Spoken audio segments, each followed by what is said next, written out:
হঠাৎ করে husband phone দিয়ে বলল তাড়াতাড়ি রেডি হও, রেডি হয়ে তাড়াতাড়ি চলে আসো, আমি গাড়ি নিয়ে অপেক্ষা করতেছি। এই তো আমি আর আমার ছেলে তাড়াতাড়ি রেডি হয়ে বের হয়ে গেলাম। তো আজকে আমরা যাচ্ছি আমাদের ভিসা অ্যাপ্লিকেশন করার জন্য ছবি তুলতে। যে কোনো দেশে ভিসা করার ক্ষেত্রে কিন্তু আপনাকে যে কোনো স্টুডিও থেকে ছবি তুললেই হবে না, আপনাকে কিন্তু ল্যাব থেকেই ছবি তুলতে হবে। আর ল্যাবটা কিন্তু আমাদের এলাকা থেকে অনেক দূরে।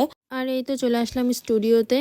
গতবার ইন্ডিয়ার ভিসা করার জন্য কিন্তু আমি আর আমার ননদ আসছিলাম ছবি তুলতে। তো আমাদের এক স্টুডিওতে বলেছে এটাই ল্যাব, এখানেই ছবি তুলেন। আসলে এটা ভুল ছিল।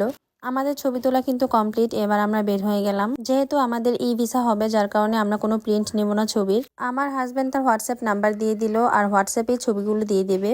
আর এই মার্কেটে আমার হাজবেন্ডের কিছু পরিচিত ভাই ছিল, তাদের সাথে দেখা করে আমরা চলে যাচ্ছি এবার রেস্টুরেন্টে কিছু খাওয়া দাওয়া করার জন্য। এখানে আমার হাজবেন্ড কিন্তু খাবার অর্ডার করে দিল। আর এই তো অপেক্ষা করতেছি খাবার কখন আসবে। তো 10 মিনিট পরে আমাদের খাবার চলে আসলো। এখানে ছিল গ্রিল চিকেন আর ছিল বাটার নান। এদিকে আসলে কিন্তু এই রেস্টুরেন্টটাতে প্রায় আমাদের খাওয়া হয়। আর এই বাটার নানটা কিন্তু খেতে ভীষণ মজা। আর এই তো আমার হাজবেন্ড আমার ছেলেকে খাবার খাইয়ে দিচ্ছিল, আর এখানে আমিও খাবার খাচ্ছিলাম। খাবারটা কিন্তু ভীষণ মজার ছিল। গ্রিল থেকে কিন্তু বাটার নানটা মজার ছিল বেশি। আর এখানে আমি একটি কোল্ড ড্রিঙ্কস অর্ডার করে দিলাম। ফাস্টফুডে ভাজা পোড়া খাবার খেলে কোল্ড ড্রিঙ্কস না খেলে কিন্তু ভালোই লাগে না। খাওয়া দাওয়া শেষ করে এবার আমরা বের হয়ে গেলাম। যাওয়ার পথে চলে গেলাম টেলরে। আমার ছেলে কালকে থেকে ক্লাস শুরু, তাই আজকে ওর স্কুল ড্রেস নিব।